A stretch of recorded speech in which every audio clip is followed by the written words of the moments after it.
What are some signs that your breakup is permanent? That's what we're going to be talking about in this video. We're going to be covering 5 signs that your breakup is permanent. So stick around. This is going to be very interesting, and I want to know down in the comment section if it seems like your breakup might be permanent or not, based off of what we're going to be talking about today.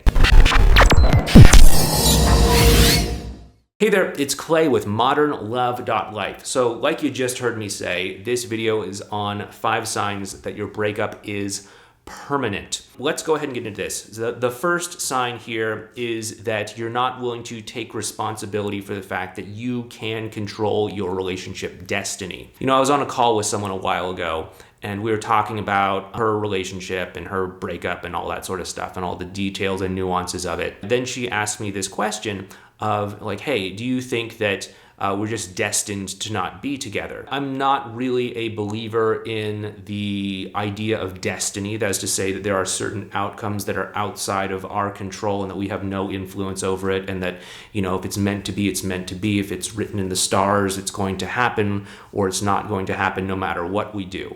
I believe that how we show up, that the actions that we take, that the way of being that we embody, and obviously the things that we do and say are going to have a major impact on the results that we get in our lives. And I hope that you understand that as well too. I hope that's something you believe as well too. But if you're not willing to take responsibility for yourself, your behaviors, your actions, etc., then it's going to be a rough time. It really is. If you're too busy trying to pin things on destiny or say, hey, is there any hope? What are the chances that this is going to happen? What are the odds? Is luck in my favor? Is it written in the stars? Or any of these other things?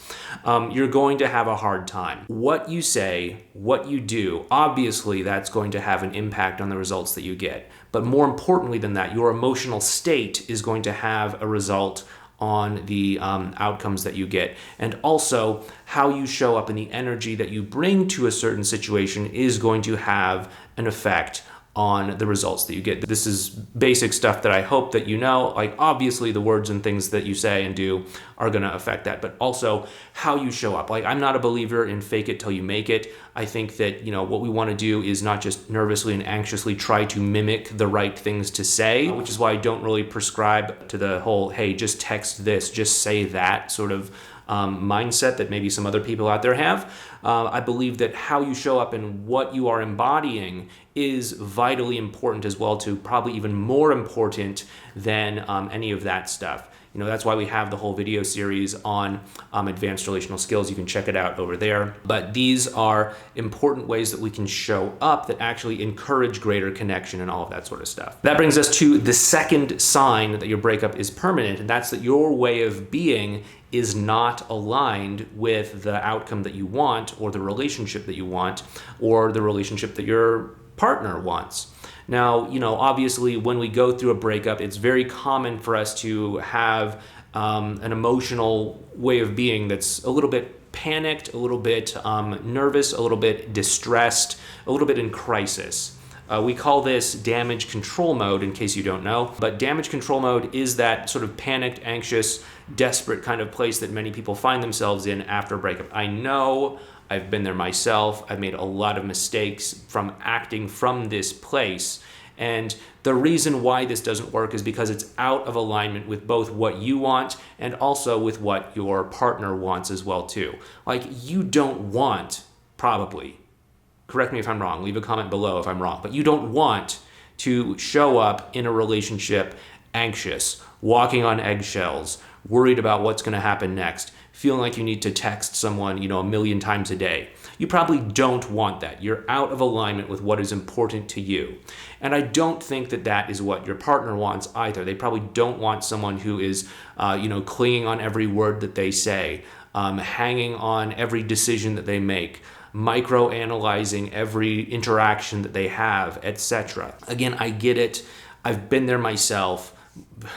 More times than I'd care to admit. I've been in damage control mode myself, and I get it. I really do. But it's not going to help you because you're out of alignment with what you want. You're out of alignment with what your partner wants. And your way of being is just saying like, hey, where I'm at right now is I'm not in a place where I'm open and ready to receive love. I'm in a place where I am looking for danger, I'm trying to manage danger, I'm trying to scan my environment for possible things to feel fearful of, and I'm going to latch onto them and find them, even if I have to invent them myself. And when you're in this place, you're going to always find things to worry about. You're going to always find things to panic about. You're going to always find little signs that this is not going to work out, or whatever it might be. So what we want to do is we want to get ourselves out of damage control mode, and we want to put ourselves in a place where we can actually be aligned with what we want. Emotionally, energetically, etc., so that we can actually draw to us the right kind of relationship. Same with your ex as well too. Like if they want someone who is secure, someone who is understanding, someone who is compassionate, someone who takes a stand for what they want, and are basically, I ask you, are you embodying that yourself? If you are, great. If you're coming from this damage control mode kind of place, if you're scanning every sign that they drop, every interaction that they have on Instagram or Facebook or something like that, then maybe you're not quite in alignment with that, and I would be a little bit concerned. So if you're stuck in damage control mode, that's sign that your breakup is kind of permanent, unless you're able to actually get out of damage control mode. And I know that a lot of people say, like, oh yeah, time heals all wounds, right? Doesn't necessarily work that way. Sometimes time can give people some sort of emotional perspective where it turns down the volume on things, but other times it just sort of allows people to get entrenched into a way of being that is that of anxiety, that of lack, of scarcity, of fear, of insecurity, etc. And so I wouldn't just rely on something passive like time to heal your wounds. Again, going back to thing number one that we talked about, you're going to have to take active control of this. This isn't just about, letting fate work, letting, time heal all wounds, letting, no contact magically make things right or anything like that. You have to take an active approach in this. Anyway, moving on to side number 3, that your breakup is permanent. That is if you are taking on full responsibility for the breakup and the state of things between you and your ex. Now, we've talked about this in our series on the 5 stages of getting back together. Again, you can find that up there. In the process of getting back together, there is a certain point, a certain threshold called the crisis point. And when it comes to the crisis point, your ex is going to be forced to make a decision about whether or not they're going to get back together with you. And this can be an uncomfortable thing, and they may try to do things like put up obstacles, do things like come up with reasons why it won't work, BS reasons why it won't work, and etc. And what you want to do in these sorts of situations is give them the gift of responsibility for their role and their decision in this process. That way it gets to weigh on them. That way they get to actually own the consequence of whether or not the two of you are actually going to be in contact, going to have good interactions with one another, a good connection with one another, or whether or not the two of you are just, not going to be in contact at all. And they have to let that weigh on them, knowing that you showed up genuine, honest kind of way, not, acting in a dramatic reverse psychology mind game playing way. Like, it's easy to wall someone out when they're being that way. But if someone's just showing up like a reasonable, rational adult, then it's harder to kind of close that door 100%. So sign number 4 that your breakup is permanent is that you constantly feel this need to always be doing something. Now again, don't get me wrong, there are probably going to be times and places where you need to do something, where you need to put in some effort to make something happen, where you have to pick up the phone and send a text message, where you have to make a call, where you have to ask them to meet up or something like that. You may have to do these sorts of things from time to time. I know there are some people out there that are really fixated on this idea of like, I want them to initiate with me. I don't want to take the initiative. I don't want this to happen or whatever. And fine, you can do that. But also if you want something to happen in a time frame that matches what you want, you may need to take some action. It just makes sense. I hope that's obvious to you. And at the same time too, you don't always need to be doing something.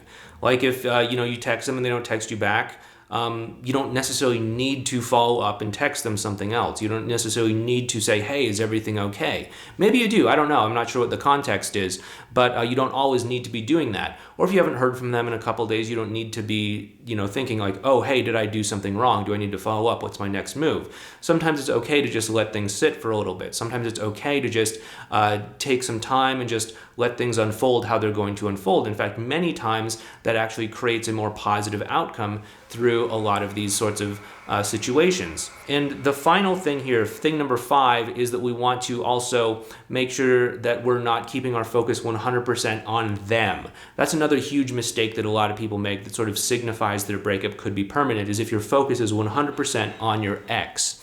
If you're just focusing on them and what are they doing, what does that thing on Instagram mean, why haven't they texted me back, who's that arm around their shoulder in that photo that's cropped just right on social media, who's that person that they talk to, why are they, all this sort of stuff. If you're just focused on them and you're losing touch with yourself, you're losing touch with your way of being, you're losing touch with who you are and how you're showing up, that's another huge, major indicator that your breakup could be permanent, because of course, again, how you show up is going to make a big difference. It's not just what you say and what you do. It's not just focusing in on them and waiting for them to make the right move and do the right thing and say the right thing and all of that.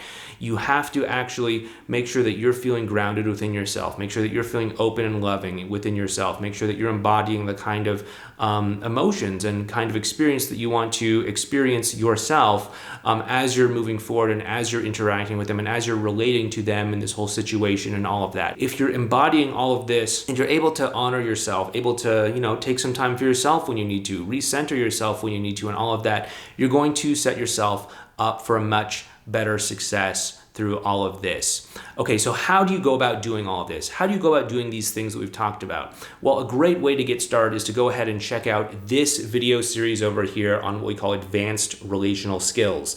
These help you to actually bring the best of yourself to the interactions that you have with your ex. Anyway, go ahead and click on this video playlist right now and check it out.